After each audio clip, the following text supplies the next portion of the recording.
outing. Hmm.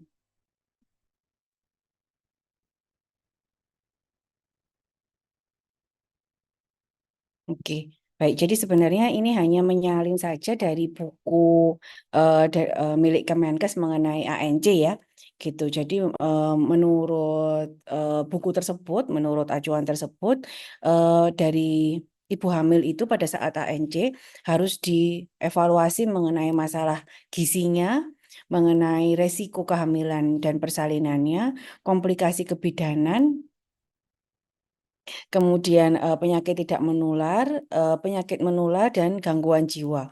Apabila ada permasalahan ini, maka harus dirujuk sesuai dengan permasalahannya.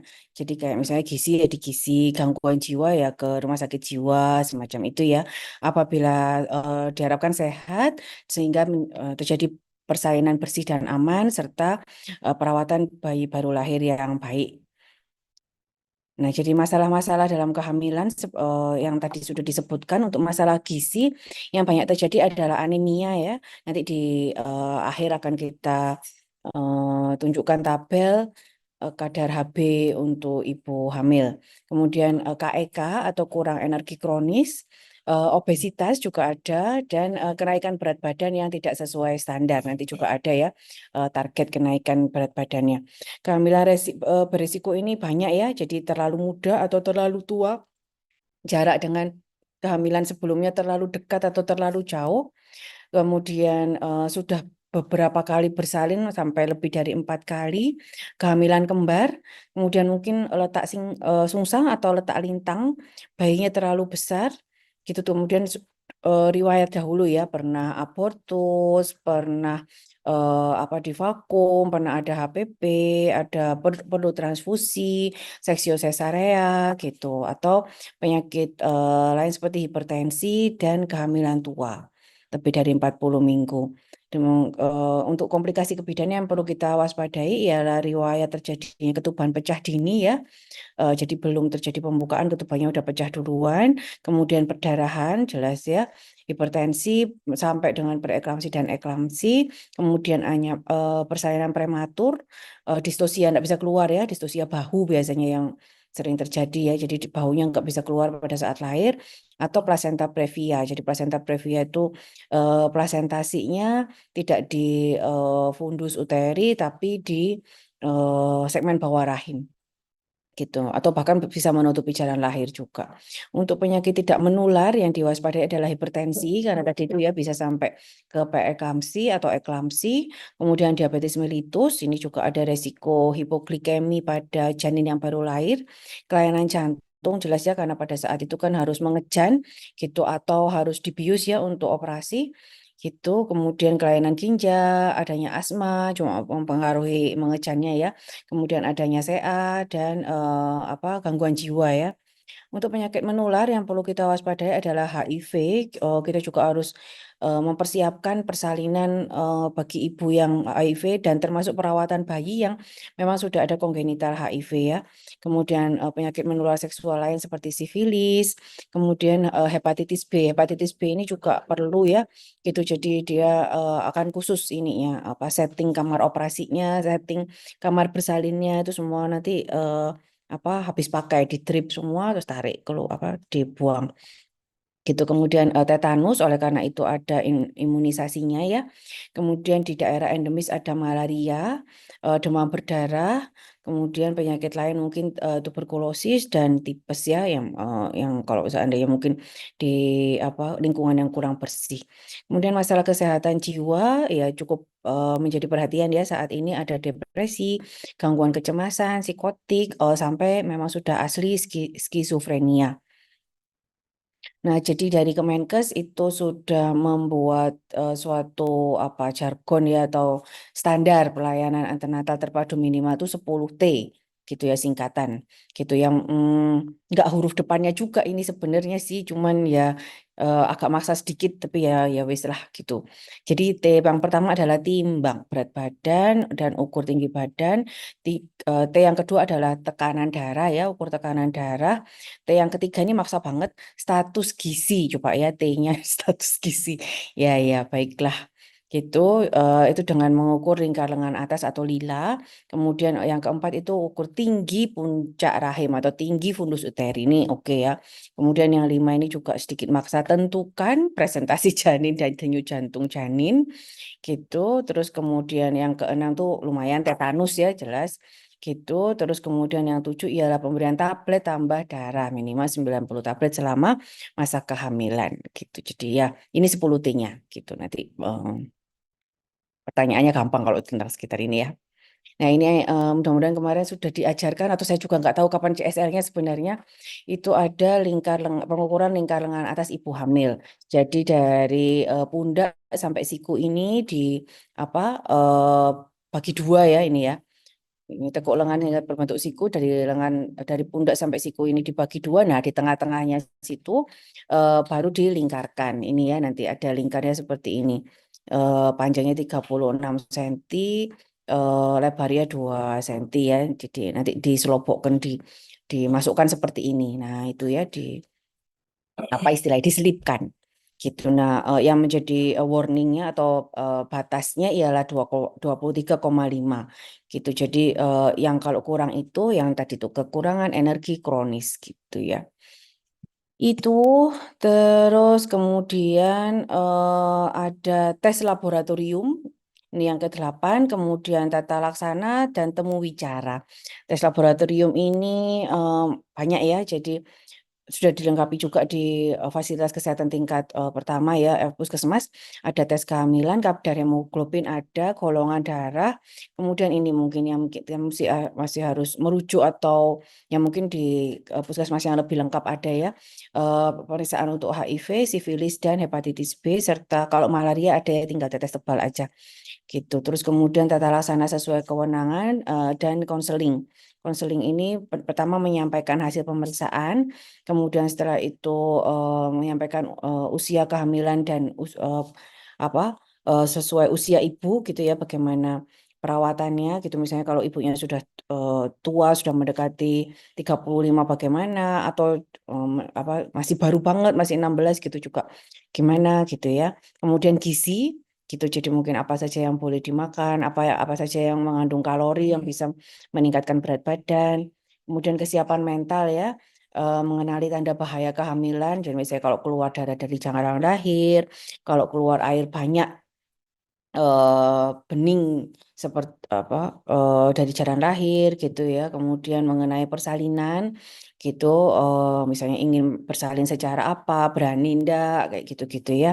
Kemudian nanti nifas juga mungkin supportingnya ya, siapa yang mendukung gitu, apakah tinggal bersama orang tua ataukah ada asisten rumah tangga mungkin gitu. Kemudian persiapan persalinan termasuk misalnya transportasinya menuju ke tempat bersalinnya gimana, siapa yang akan menunggui gitu. Kemudian yang di rumahnya kemudian yang menjaga siapa, itu juga dibicarakan ya semuanya karena mungkin tidak terpikir, masih belum terpikir oleh ibunya dan perlu dibuka itunya diingatkan gitu kalau itu juga harus dipikirkan mulai sekarang. Gitu. Kemudian kontrasepsi setelah persalinan itu juga dipikir mulai sekarang, jangan terlambat gitu. Kemudian perawatan bayi baru lahir, inisiasi menyusui dini dan aksi eksklusif gitu ya. Jadi ini mungkin apa namanya pada apa ibu-ibu mungkin yang bekerja gitu, bagaimana mendiskusikan bagaimana cara bisa memenuhi pemberian ASI eksklusifnya.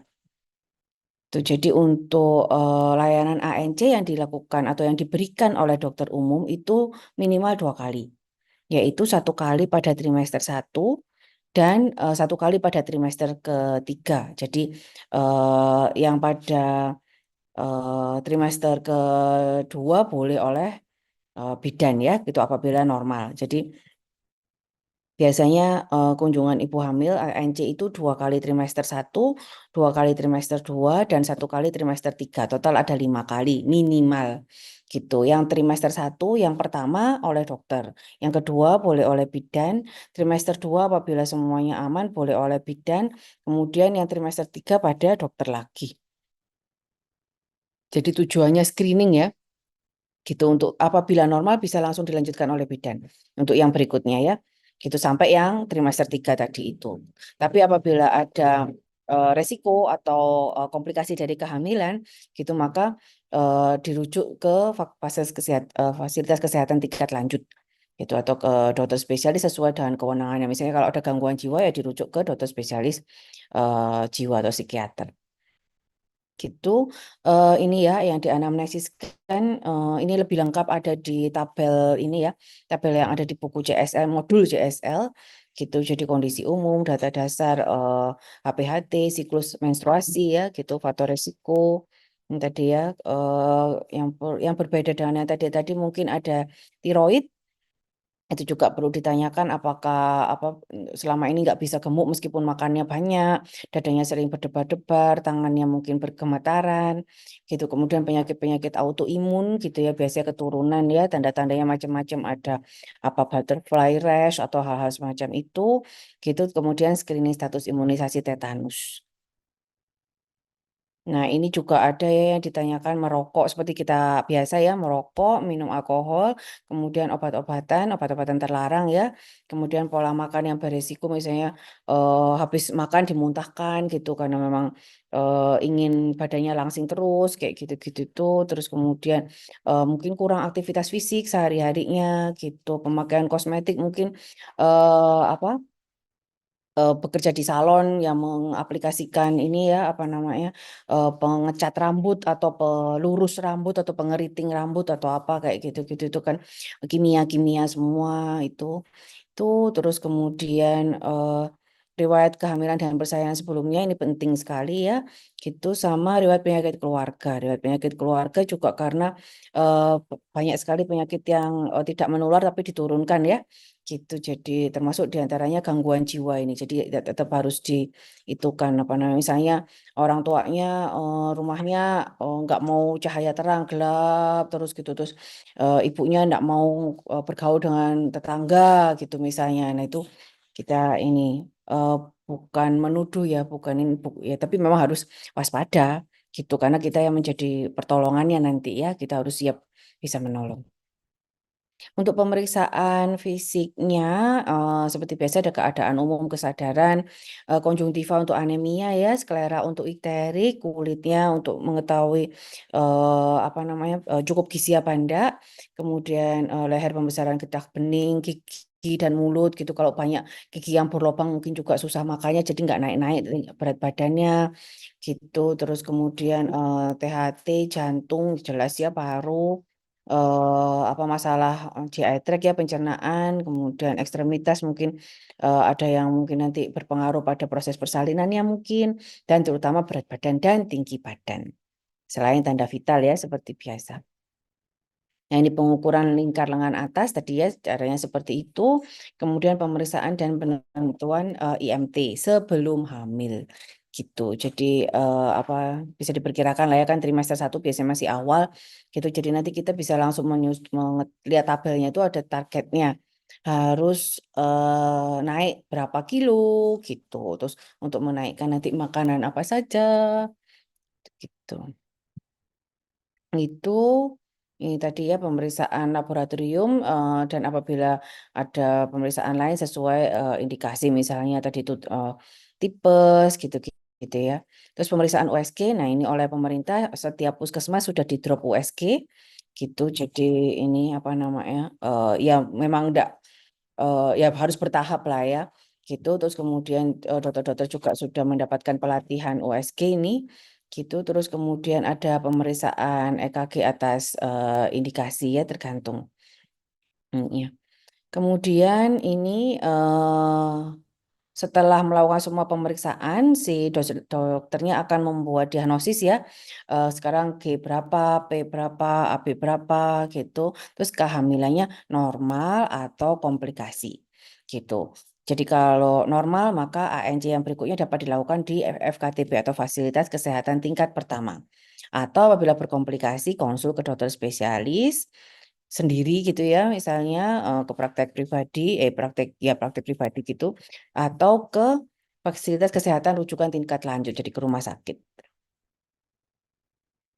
Itu, nah. Berikutnya adalah permasalahan dalam ANC ya. Ini tadi permasalahan gizi tadi itu kita lihat bahwa IMT prahamil gitu itu terbagi menjadi gizi kurang atau kurang energi kronis tadi itu kurang dari 18,5 IMT-nya. Nah, target kenaikan berat badan totalnya bisa mencapai ini sekitar 18 kilogram naiknya. Gitu ya. Jadi pada trimester ketiga itu kenaikannya kira-kira sekitar setengah kilo per minggu. Per minggu naik 500 gram ya. Gitu, setengah kilo gitu. Jadi kenapa kok trimester ketiga? Karena memang biasanya pada trimester pertama itu kita banyak muntah-muntah ya, jadi hiperemesis.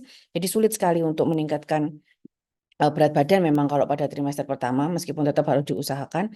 Trimester kedua biasanya sudah mulai nyaman gitu tapi pada trimester kedua ini aktivitas masih tinggi gitu. Jadi perut tidak terlalu besar apabila ibu bekerja atau ibu rumah tangga atau ibu yang memiliki aktivitas banyak itu dia masih bisa aktif gitu. Jadi antara asupan dengan yang keluar apalagi yang keluar itu termasuk keluarga janinnya ya itu jadi relatif seimbang gitu, jadi penambahannya juga mungkin tidak terlalu banyak. Pada trimester ketiga itu ibunya sudah berat, ya perutnya sudah berat, pergerakan sudah lambat, gitu ya, aktivitas bekerja dan lainnya juga sudah dikurangi, gitu karena memang sudah besar ya janinnya juga dia juga sudah heboh di dalam situ sudah banyak bergerak miring kanan miring kiri berputar-putar gitu gitu terus kemudian sudah mulai kontraksi-kontraksi juga gitu jadi sudah banyak mengurangi kegiatan sementara asupannya tetap gitu atau mungkin meningkat gitu sehingga berat badannya bisa bertambah gitu ya kemudian untuk yang berat badannya normal IMT-nya normal sampai di bawah 25 ya itu kenaikan berat badannya hanya diizinkan maksimal 15 gitu Kak boleh terlalu banyak juga gitu jadi maksimal 15 jadi kenaikan per apa minggunya sekitar 4 on aja gitu nanti trimester ketiga nah kalau udah kelebihan gitu overweight ya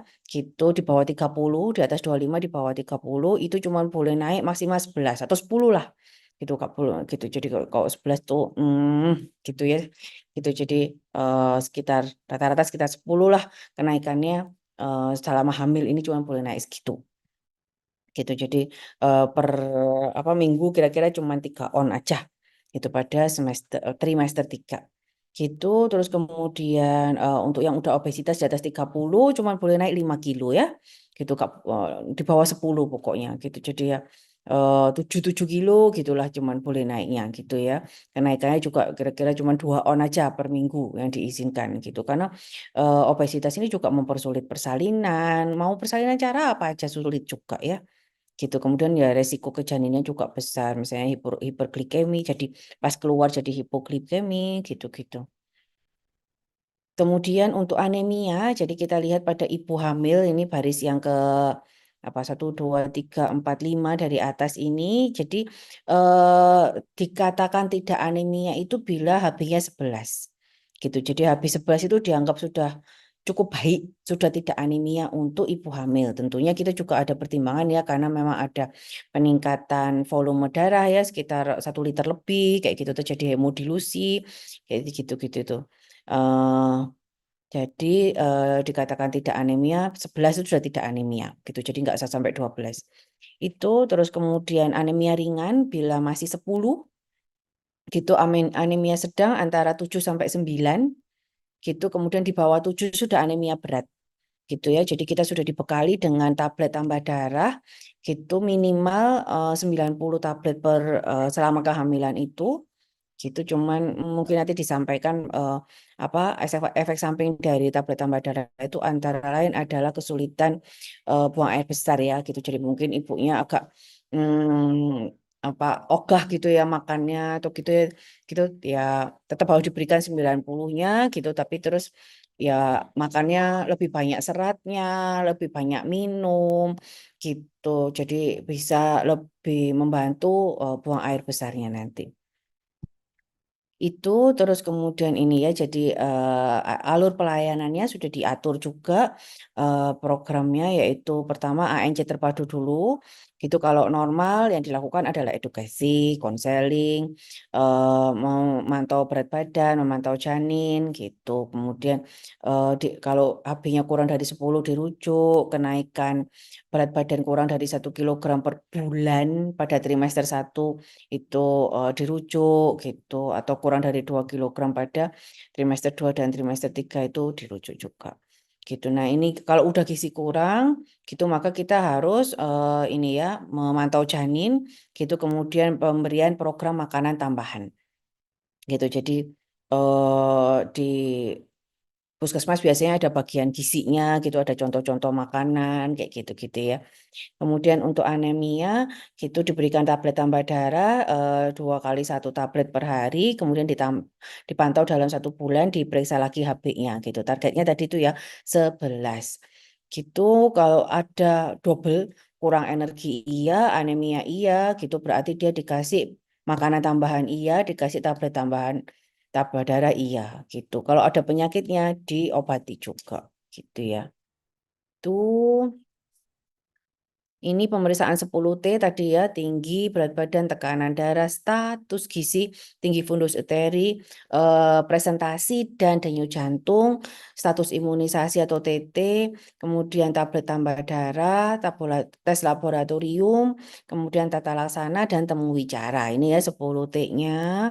Gitu, ini ada tes-tes laboratorium yang di dasarnya HIV, sifilis, dan hepatitis gitu. Kalau seandainya negatif dipertahankan dan apabila pasangannya beresiko gitu ya, misalnya apa memang hobi kawin cerai atau apa namanya apa dinas luar kota gitu ya, meskipun enggak ini juga sih ya, enggak suudzon juga tapi waspada ya, gitu berarti diulang gitu. Apabila terjadi positif HIV gitu ada pengobatan antiretrovirus gitu, terus penggunaan kondom dan tris pasangannya juga harus diperiksa gitu. Terus kemudian apa apabila ada sifilis maka dilakukan pengobatan sama ya, pengawasan komorbid lain, hepatitis juga pengawasan seperti itu.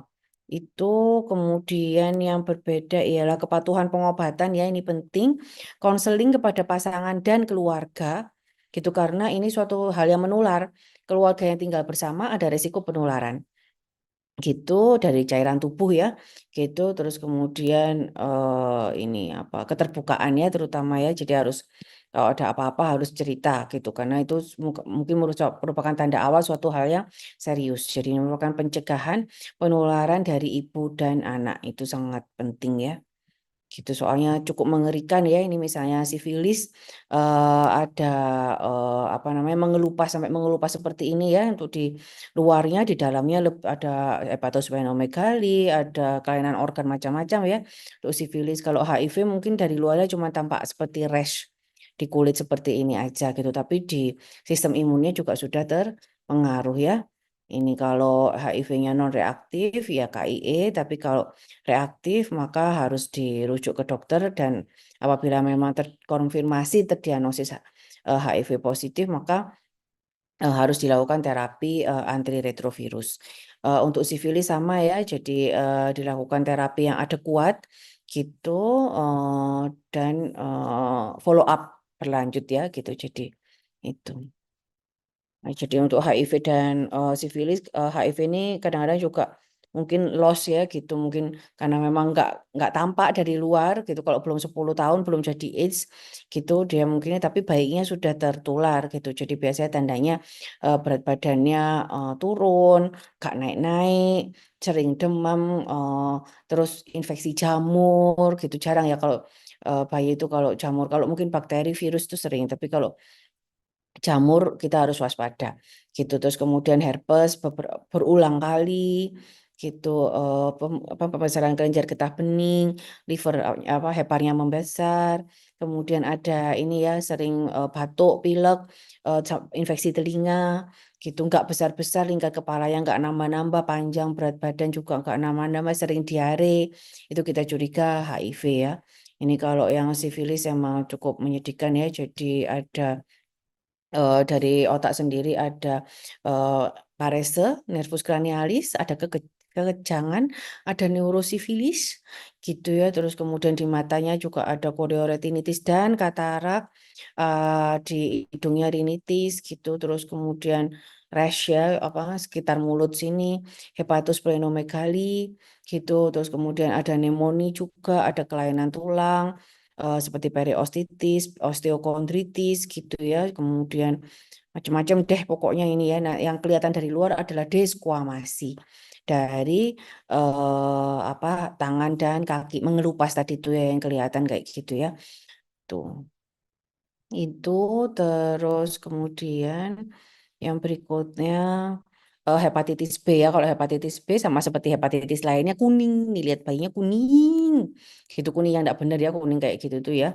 Kuning sak ikterik, kuning sak mata-matanya gitu ya, ikterik skleranya ya gitu. Jadi pada ibu hamil dilakukan tes hepatitis B surface antigen gitu. Apabila reaktif maka harus dirujuk ke rumah sakit untuk mendapatkan peraturan sesuai pedoman nasional ya penata laksanaan terhadap penyakit ini gitu.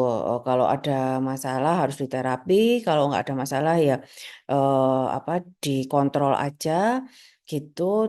Pilihannya bisa em, apa melakukan persaingan di FKTP bisa asal di FKTP-nya juga sudah tersedia apa APD ya, alat pelindung diri dan alat pelindung lingkungan ya, gitu untuk persaingan dengan HBsAg ini gitu. Kemudian bayinya harus diberikan vaksin HB0 dan apa apa IG ya, jadi imunoglobulin itu kurang dari 24 jam setelah persalinan. Gitu. Jadi sebelum umur sehari udah langsung di iniin. Gitu. Terus kemudian yang habis 1, 2, 3 bisa sesuai rencana, sesuai aturan nasional juga. Ini untuk malaria ya, jadi apa bisa terjadi kongenital malaria. Ini kita lihat perutnya besar sekali ya, jadi terjadi hepatosplenomegali, jadi heparnya membesar dari kanan ke kiri, liannya membesar dari kiri ke kanan gitu ya, meskipun satunya di depan, satunya di belakang, tapi yang jelas perutnya jadi penuh banget, jadi gede gitu ya. Jadi bisa demam, rewel terus, kemudian kayak gak bangun gitu ya, drowsiness gitu, gitu terus pucat dan ikterik gitu, gak mau menyusu, sering muntah gitu. Dan sebenarnya sih kalau sebelumnya bisa terjadi aborsi, keguguran ya, gitu atau lahir meninggal gitu, prematur atau lahirnya kecil, intrauterine growth retardation ya, jadi kecil. Terus jadi memang harus dievaluasi dengan tetes darah tebal ya, dengan mikroskop gitu. Apabila di ini apabila ditemukan positif Plasmodium falciparum atau Plasmodium vivax, maka diberikan ini dihidroartemisinin dan piperaquine. Ini selama 3 hari gitu. Kalau tidak ada perubahan dirujuk. Kalau membaik ya bisa dilanjutkan ANC, kemudian pakai kelambu gitu, pemberian zat besi, nutrisinya juga harus dijaga. Sedangkan kalau negatif gitu. Kalau ada gejalanya ya diulang lagi darah tebalnya. Kalau tanpa gejala ya KIE aja ini ya. Jadi cukup berbahaya apabila nanti bertugas di daerah endemis malaria diwaspadai. Gitu. Kemudian ini preeklamsia ya, preeklamsia itu bisa berujung ke eklamsia di mana terjadi kejang ibunya, gimana mau lahir bayinya ya gitu, dan bayinya bisa meninggal, ibunya juga bisa meninggal. Gitu. Jadi apa untuk yang resiko tinggi sudah kehamilan beberapa kali dan sudah pernah bereklamsi sebelumnya. Gitu. Kemudian atau kehamilannya ganda, anaknya 2, anaknya 3, anaknya berapa gitu. Jadi mengandung double-double gitu ya Pak. Maksudnya di dalam kandungan itu ada banyak anak. Kemudian ada diabetes, ada hipertensi apalagi ya. Kemudian punya penyakit ginjal, misalnya pernah gagal ginjal, gitu. Kemudian penyakit autoimun kayak SLE gitu-gitu ya. Kemudian sudah pernah keguguran berulang misalnya karena antifosfolipid syndrome dan riwayat IUFD intrauterine fetal death, jadi pernah meninggal dalam kandungan bayinya.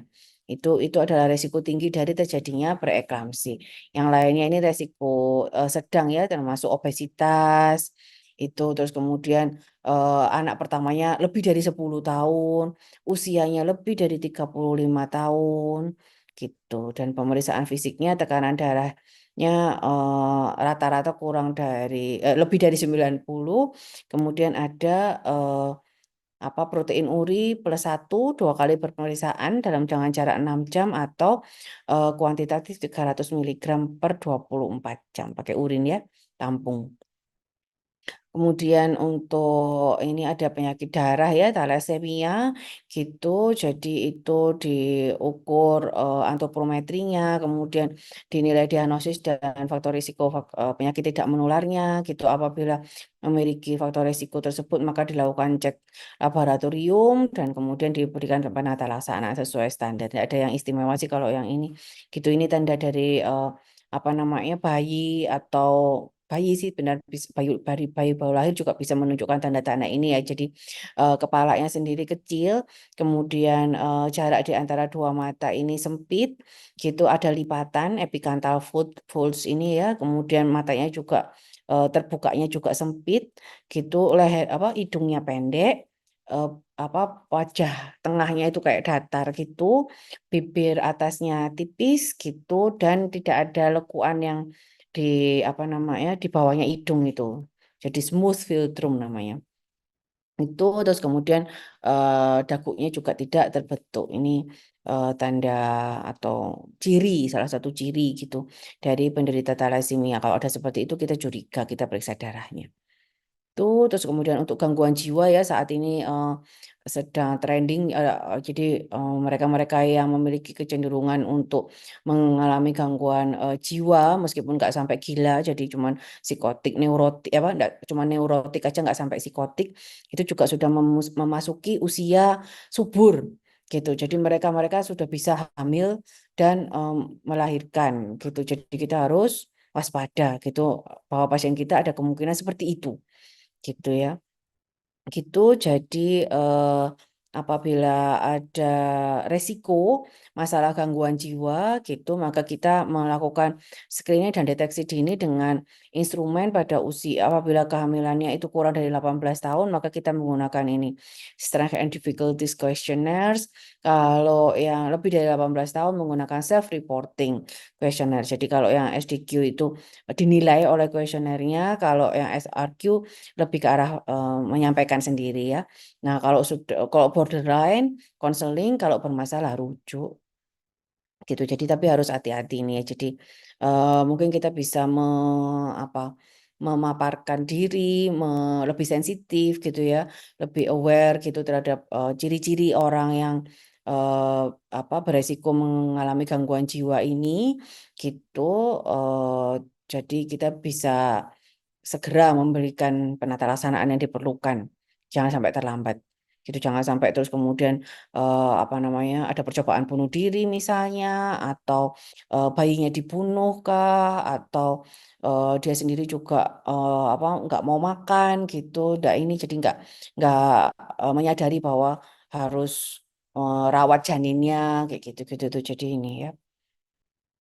Untuk tetanus ini sudah ada jadwalnya ya. Jadi ini ada yang khusus pada wanita usia subur termasuk ibu hamil. Jadi diimunisasi pada calon pengantin gitu dan pada kunjungan antenatal gitu. Jadi harus dilakukan ini dulu screening dulu pada ibunya sebelum diberikan imunisasi itu apabila belum mencapai T5 ya. Gitu. Jadi biasanya yang namanya T5 itu ini eh apa T2 itu diberikan 4 minggu setelah T1 gitu ya. Biasanya masa-masa SD deh kayaknya. Nah ini nih. Kelas 1, kelas 2, kelas 5 gitu ya. Jadi ini imunisasi dasar ini bisa mungkin kita anggap T1 ya. Gitu terus kemudian ini T2, kemudian habis itu T3, T4, T5 ya. Jadi apabila dia sudah T5 itu dia perlindungannya lebih dari 25 tahun. Jadi nggak perlu diimunisasi lagi. Tuh Kemudian pencatatan dan pelaporan ini penting ya, gitu disimpan dengan NIK, gitu dengan rekam medis yang sudah terintegrasi ya kalau zaman sekarang. Jadi mau dia periksa di mana aja, rekam medisnya akan keluar, gitu. Jadi misalnya sebelumnya dia di tinggal bersama suami gitu misalnya, ya, terus kemudian pada saat mau melahirkan dia pulang ke rumah orang tuanya gitu ya. Nah itu kalau dibuka rekam medisnya itu harusnya nyambung ya. Bisa gitu karena disimpan dengan NIK gitu. Terus kemudian juga ibunya sendiri dibekali buku juga yang enggak online ya. Jadi ini gitu. Terus kemudian ada eh, catatan, jadi cross check ya. Jadi ibunya itu dicatat di program ANC, dicatat, di imunisasi sama malaria gitu-gitu juga dicatat ya. Jadi masing-masing itu punya programnya sendiri. Gitu ya. Ini jadi ada ini banyak kalau bekerja di puskesmas tuh banyak sekali laporan ya. Jadi ada ini laporan bulanan gizi kesehatan ibu dan anak, laporan bulanan pengendalian penyakit menular, laporan pemantauan wilayah setempat KIA ini dari kesehatan ibu dan anak ini ya, laporan PWS juga tapi tentang imunisasi. Kemudian ada ini ke, apa, aplikasi elektronik gizi sendiri, HIV/AIDS sendiri, tuberkulosis sendiri, malaria sendiri. Jadi punya sistem informasinya sendiri-sendiri kayak kalian siswo itu gitu, punya kayak gitu sendiri-sendiri. Jadi nanti cross check gitu. Jadi di ANC tercatat, di malaria tercatat gitu kalau seandainya ibunya ini ya. Tuh, jadi atau kalau seandainya tercatat di malaria harusnya nyambung sama yang ANC-nya gitu. Pas ANC berikutnya, ini kemarin dia kena malaria loh gitu. Itu seharusnya sudah nyambung gitu. Tuh trimester ketiga. Trimester 3 ini kunjungan ANC yang kelima pada usia 32 sampai 36 minggu untuk mempersiapkan persalinan ya, terutama persalinan gitu. Jadi yang terutama dilihat adalah mau bersalin di mana, ke sana naik apa. Kalau seandainya nanti terjadi perdarahan yang cukup banyak, sudah ada donornya atau belum. Nanti pembiayaannya dengan apa, misalnya BPJS, asuransi atau umum gitu. Terus kemudian nanti yang masuk mendampingi persalinan siapa gitu. Terus setelah bersalin mau KB-nya apa gitu. Terus kemudian ini ya kesadaran gitu. Kemudian jantung, paru semua diukur seperti biasa gitu. Leopold ini juga kayaknya kemarin udah ya. Insya Allah sudah lah ini ya ANC-nya ya menentukan tinggi fundus uteri gitu sama bagian yang di fundus itu apa ya, kalau teraba lunak maka bokong, teraba keras maka kepala. Kemudian yang level 2 untuk meraba mencari di mana punggungnya ya. Jadi kalau teraba panjang dan keras berarti itu punggung. Kalau teraba kecil-kecil berarti itu tangan dan kaki. Itu atau mungkin posisinya lintang itu juga bisa. Dari yang satunya teraba bulat dan keras, satunya teraba bulat dan lunak itu bisa gitu ya. Itu terus kemudian yang level 3 untuk menentukan bagian terbawah janin dan apakah sudah masuk pintu atas panggul. Jadi masih bisa digoyangkan, misalnya teraba keras misalnya, bulat dan keras berarti kepala. Gitu. Terus masih bisa digoyangkan, berarti belum masuk pintu atas panggul gitu. Terus kemudian leopard 4 dilakukan menghadap ke ini kaki ibu gitu untuk menentukan seberapa jauh gitu masuknya ke pintu atas panggul ya. Kalau sudah tidak bisa disatukan berarti sudah masuk. Oke, itu mungkin yang dapat saya sampaikan. Insya Allah soalnya gampang kalau tentang UM ini bisa dilihat di pedoman pelayanan antenata terpadu dari Kemenkes tahun 2020.